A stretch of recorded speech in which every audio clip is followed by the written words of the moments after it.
მოგესალმებით მეგობრებო, მინდა კურსივით შემოგთავაზოთ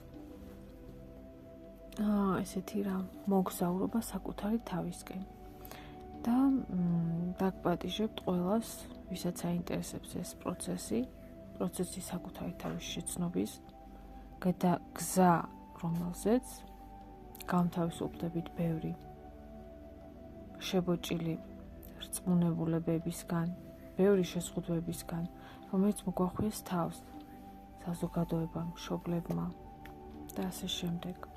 ვინც მზად ხართ, შემომიერთდით. ეს არ იქნება კურსი, ეს იქნება ესეთი მიმართულება, მოგზაურობა საკუთარი თავისკენ. იქნება რამდენიმე ვიდეო. თუ რამე დაგაინტერესებთ, შეგიძლიათ კითხვები დამისვათ. ეს იქნება ბაზა, დასაწყისი 4-თეში გადასასვლელად. რაც მე უკვე გავიარე, ამის მერე კიდე გავიარე სხვა უფრო მაღალი სწავლებები. ამ ბაზას თუ არ გაევლი, უფრო ზევით ვერ წავალ. ჩემი სურვილია ეს ინფორმაცია მოგაწოდოთ.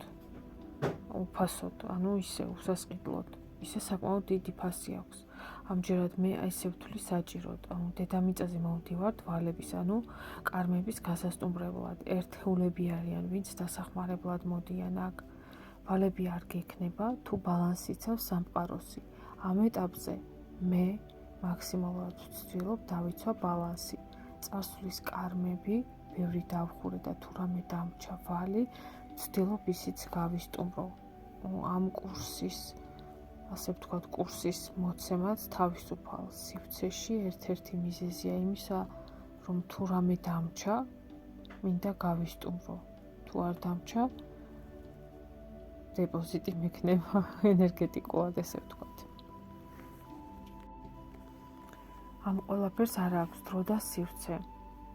რა დროსაც არ უნდა მოისმინოთ ეს ვიდეო, არ აქვს მნიშვნელობა 1 წლის მერე, იქნება 5 წლის მერე, ვინც მოისმენთ, იგივე დანიშნულება ექნება, რაც ახლა და ამ წუთას. ჩვენ ფიზიკური არსებები ვიმყოფებით მკვრივ განზომილებაში, აქ დრო არსებობს, თუმცა როცა უფრო მაღალ განზომილებაში ადიხარ, იქ დროის შეზღუდვა არ არსებობს, იქ ყველაფერი არის ერთდროულად, აქ და ახლა. წარსული და მომავალი არის ერთ წერტილში, აქ და ახლა. თუ ვინმე გვიან შემოუერთდებით, ესე იგი მაშინ არის მაგის დრო.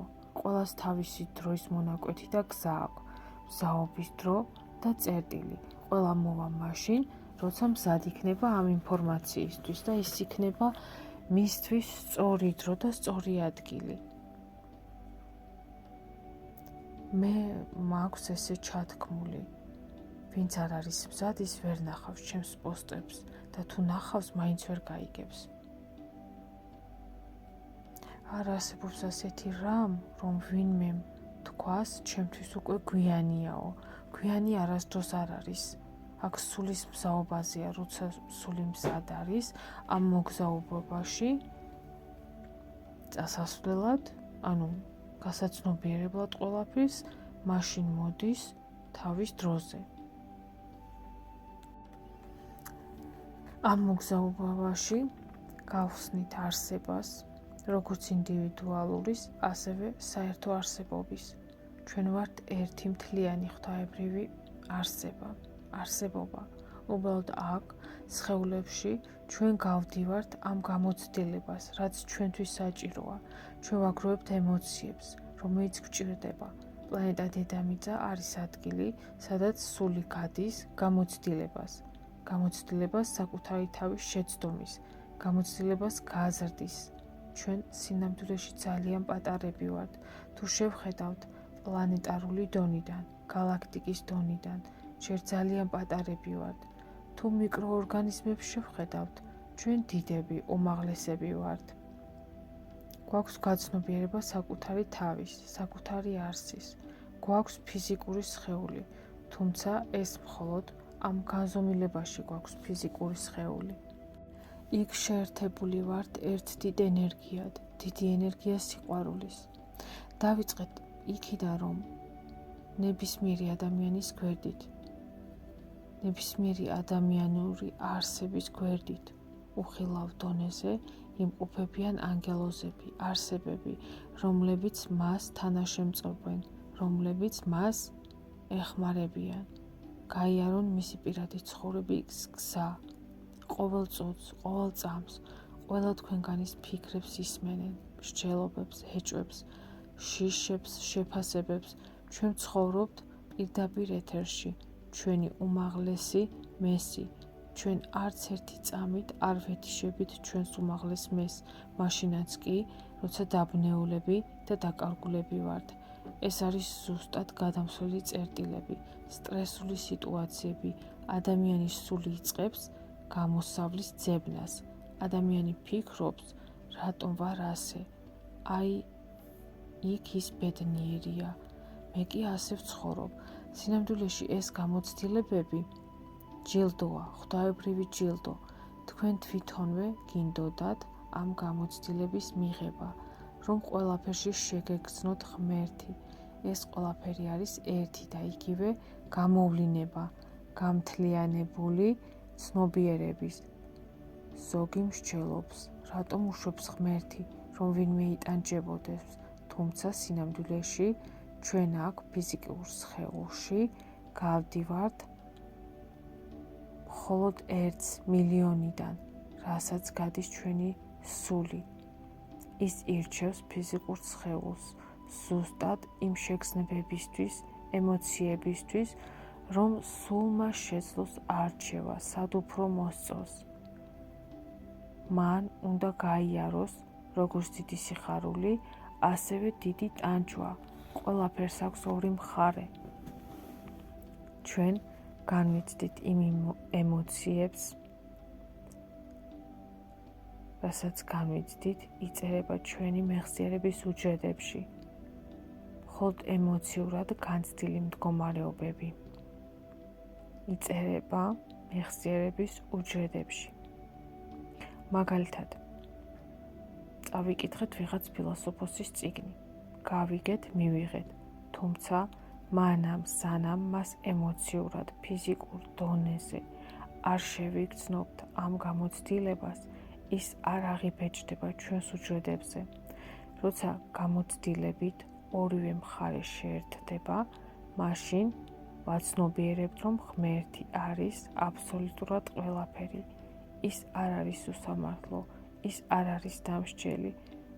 სჯის ადამიანის ცნობიერი, რომელიც ყოფს ჩვენს ქვეცნობიერში, როცა ადამიანმა უკვე შეიცნო რამე კარგი და როცა იმეცნებს ცუდს, ის უკვე ხედავს განსხვავებას. აი მაშინ შეუძლია შეაფასოს, ეს კარგია, ეს ცუდია. მედალს ორი სხვადასხვა მხარე აქვს, თუმცა ეს მედალი ერთი მთელია. ღმერთი, ეს არის აბსოლუტური ჰარმონია. მიღება ყველანაირი გამოვლინების. ჩვენ ვართ ამ ფიზიკურ სხეულში და გავდივართ გამოცდილებას, რომელიც გვინდოდა, რომ გამოგვეცადა ემოციები. როცა ამბობენ დასრული სული, ბრძენი სული, ძველი სული, ეს ის სულებია, რომლებმაც გააცნობიერეს, რომ არის მხოლოდ ორი მხარე და ღებულობენ სრულად იმას, რომ ეს არის ველი გამოცდილების გასავლელად, იმიტომ რომ სულის სხეულის დატოვების შემდეგ ისევ უბრუნდება თავის წყაროს, არავინ არ კვდება. ის იზრდება, სწავლობს, შეიძლება ითქვას, რომ ეს არასდროს სრულდება, მაშინაც კი, როცა ადამიანი შედის საზარელ საქციელს. ამ გადმოსახედიდან ის გადის იმ გამოცდილებას, რაც მას სჭირდება. ჩვენ ამ განზომილებაში ვხედავთ მხოლოდ იმას, რომ ეს ან ცუდია, ან კარგია. თუ ჩვენ ავდივართ ზევით ამ განზომილებებზე და ვუერთდებით წყაროს, იმ განზომილებიდან ჩანს ყველაფერი, ყველა განსხეულება, როცა სული მოვიდა, რა როლებს თამაშობდა, რა გამოცდილებებს გადიოდა, რა ვერ დაასრულა და აქ ხდება გასაგები. მაგალითად, როცა ერთი მკვლელია და მეორე მსხვერპლი, შეიძლება სხვა განსხეულებაში პირიქით იყო და უბრალოდ კარმის ბალანსი ხდება. არ უცებ ხედავთ ვიღაცას ხეიბარს და ვიძახით, რასაც უდავია, რატომ დაიბადა ასეთი. ჩვენ არ ვიცით სხვა განსხეულებაში მან რა გაიარა და რა კარმის დასაბალანსებლად არის აქ მოსული. ამიტომაც არის ნათქვამი, რომ განკითხვა არ შეიძლება. შენ იყიდებ კარმას შენს თავზე.